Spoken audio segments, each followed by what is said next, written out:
Salut, c'est moi. Bienvenue dans cette vidéo, bienvenue sur la chaîne si vous la découvrez. Ça y est, c'est l'été bientôt, il fait chaud. Je vais pas vous mentir, actuellement je suis une flaque, c'est-à-dire que je transpire d'endroits, je savais même pas qu'on pouvait transpirer de là. Petite vidéo papotage aujourd'hui, un petit peu plus chill, un petit peu moins de montage, on est là pour passer un bon moment. Je vais vous raconter les séances de cinéma les plus folles, les plus incroyables, les plus incongrues, les plus pourries également que j'ai vécues. On va se concentrer plutôt sur vraiment les séances en elles-mêmes et pas forcément les découvertes des films que j'ai fait au cinéma, parce que si on commence à se concentrer là-dessus, va falloir que je me mette à réfléchir 2 minutes parce qu'il y en a eu 2 ou 3 quand même. Et pas d'introduction qui dure 1000 ans, on y va. Parce que je vous jure qu'avec mes 52 kilos et la vitesse à laquelle je me déshydrate, si je tourne trop longtemps, je vais me lyophiliser, un raisin sec la meuf. Histoire de commencer en toute contradiction, n'est-ce pas, avec mon introduction, je vais vous parler de ma découverte au cinéma de Titanic, lorsqu'ils l'ont ressorti il y a quelques années en 3D. C'était la première fois que je le découvrais sur un grand écran et aussi la première fois que je le découvrais en VO. Et les gars, ça défonce. Jusqu'à ce moment-là, je trouvais que Titanic c'était un beau film, bien écrit, hyper bien joué, une belle histoire d'amour, etc.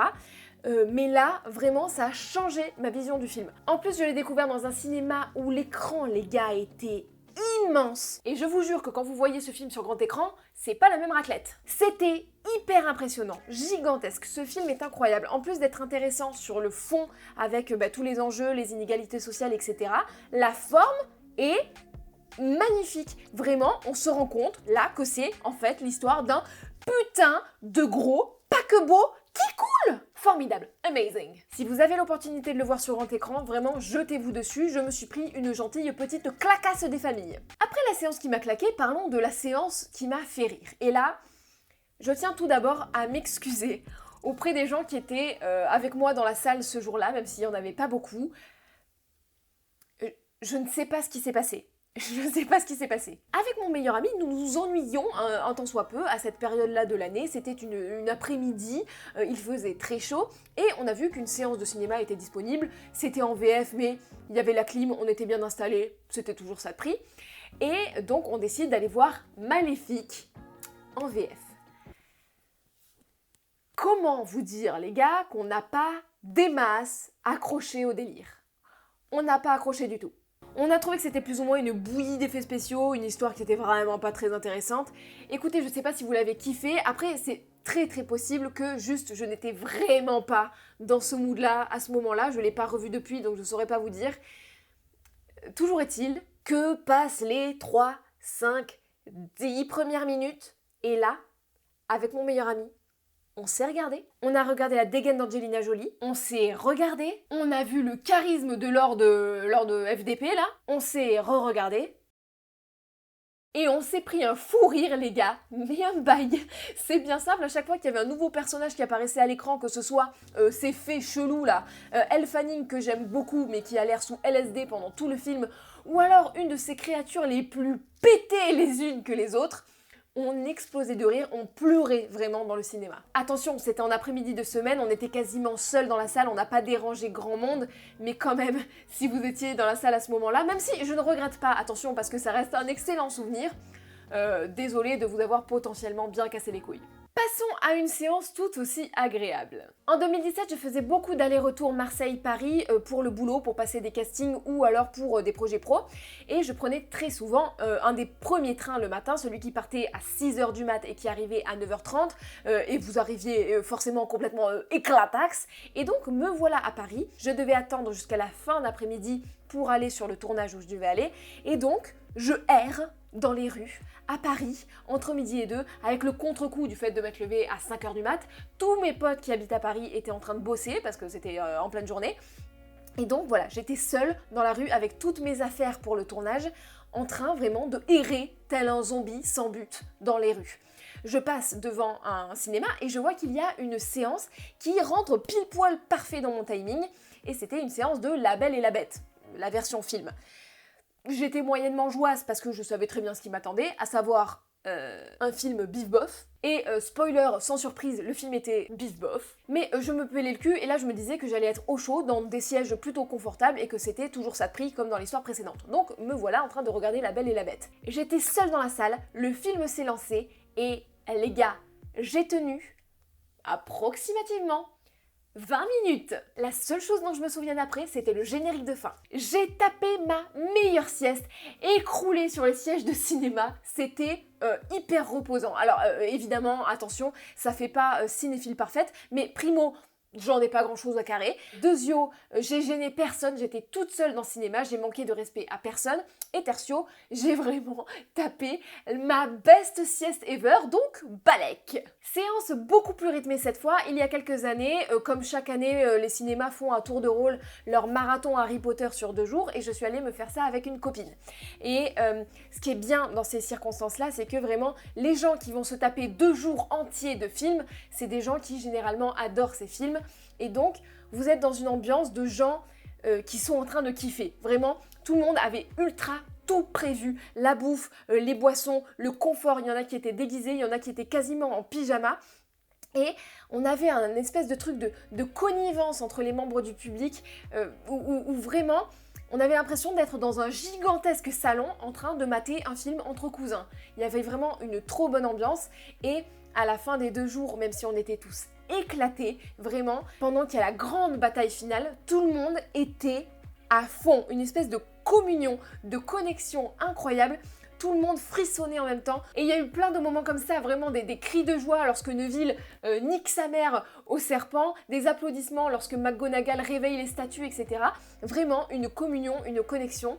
Et c'est cool de voir que le cinéma peut faire ça, que les films peuvent rassembler comme ça. Et voilà, c'était un excellent moment. Séance nettement moins féerique cette fois-ci, mais tout aussi intense. J'ai vu pour la première fois Orange Mécanique il y a seulement 4 ans.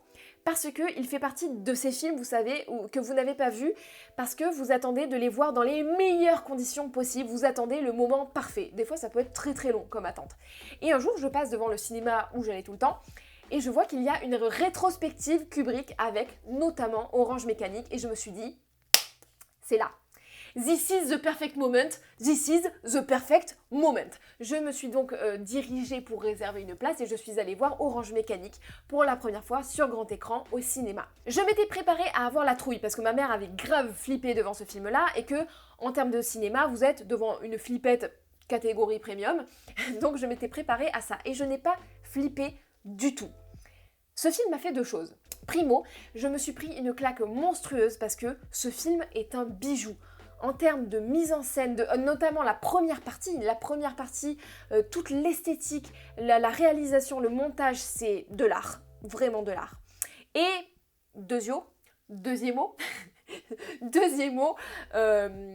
j'ai ressenti devant ce film un truc que je n'avais jamais ressenti auparavant au cinéma, une envie de bégère sévère. J'avais une nausée, j'étais dans un malaise total, j'avais jamais ressenti ça au cinéma. Vraiment, toute la partie sur l'expérience, la lobotomie évidemment du personnage principal, j'avais envie de vomir, vraiment, et c'était la première fois que ça me faisait ça, et je trouvais ça fou que ce film puisse me faire ressentir un truc aussi physique, vraiment. J'ai trouvé ça incroyable. Alors, c'est pas un sentiment qui est agréable, mais de se faire bouleverser comme ça par un film, c'est quand même assez impressionnant. Ça m'a fait ça dans une mesure un petit peu différente avec le film Mother, que j'ai pas particulièrement adoré, mais qui en tout cas ne m'a pas laissée indifférente physiquement. Ça, c'était clair et net, notamment, évidemment, à la fin, toi-même tu sais. Dernière séance et pas des moindres puisque c'est cette séance de cinéma qui m'a donné l'envie de faire cette vidéo. J'avais déjà vu ce format de vidéo quelque part sur YouTube, notamment il me semble sur la chaîne de Clapman. D'ailleurs ces vidéos sont super intéressantes, allez y jeter un coup d'œil et si tu passes par là, coucou. Et voilà, directement j'avais pensé à cette séance-là parce que elle était improbable. Donc on y va. Nous retournons en 2017 et nous retournons à Paris où j'arrive à 9h du matin complètement en Y et j'ai quelques heures à perdre avant d'aller à un casting. Je me rends donc directement dans un cinéma et je suis en train de regarder paisiblement quel film je vais aller voir. Arrive une petite bonne femme de 60 ans, guadeloupéenne, qui commence à me parler. Comme si on s'était toujours connus et avec une tchatche les amis, vraiment elle m'a raconté toute sa vie. Et c'était beaucoup trop drôle. Elle attendait une copine à elle qui est arrivée peu après et qui était une jeune vendeuse de Etam, roumaine, de 22 ans. Oui, ce duo est improbable et ça commence comme le début d'une blague chelou, mais je vous jure que c'est vrai. Et donc, elles me parlent toutes les deux, elles étaient à fond la caisse et elles se sont prises d'amitié d'un coup pour moi et elles ont insisté vraiment lourdement pour que j'aille voir le film qu'elles avaient choisi avec elles. Et le film c'était 50 nuances degrés, le deuxième je crois. Ayant vu le premier au cinéma, j'avais vraiment pas du tout envie d'aller voir ce film. Mais, vous ne me connaissez peut-être pas encore très bien, mais quand se présente une situation improbable, j'ai du mal à dire non. J'ai du mal à dire non aux opportunités tarées. Donc, j'y suis allée. On était toutes les trois seules dans la salle, il n'y avait que nous trois, et ça a été la séance de cinéma la plus drôle de toute ma vie.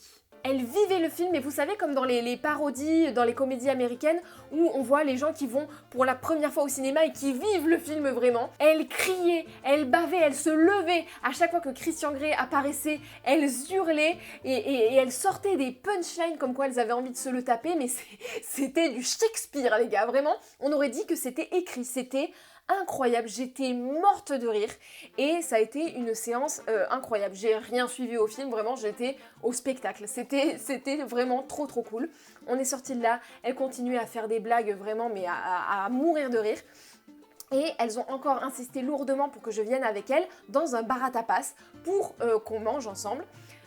Aller au restaurant avec des inconnus, givrés, situation improbable. J'y suis donc allée.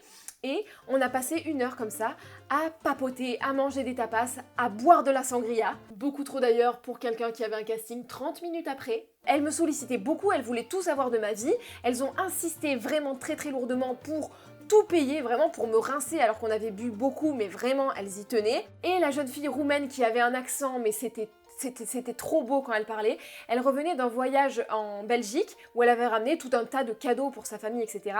Et elle m'a donné un ouvre-bouteille à l'effigie de Bruxelles que j'ai toujours. Et voilà, je suis donc repartie passer mon casting après avoir passé une matinée à bouffer énormément de tapas, à boire de la sangria, à me prendre des fous rires et avec un ouvre-bouteille que je garderai toujours. Voilà, j'espère que cette vidéo, un petit peu plus brouillon peut-être, mais un petit peu plus aussi spontanée et chillax, vous a plu. Si c'est le cas, n'hésitez pas, vous connaissez, à liker en masse la vidéo, abonnez-vous, Instagram, Pigeon Voyageur, tout ça. Et quelle est la morale de cette vidéo? Parce qu'il y a souvent des morales à la fin de mes vidéos, des petits raisonnements existentiels comme ça. Il n'y en a pas. Il n'y en a pas, mais je vous sens déçus. Je vais donc en trouver un parce que je suis fortiche à ça. Kiffer intensément tous les moments, quels qu'ils soient. Et si par mégarde, une situation improbable se présente, alors évidemment, restez safe et respectueux, bien sûr c'est important, mais saisissez-les.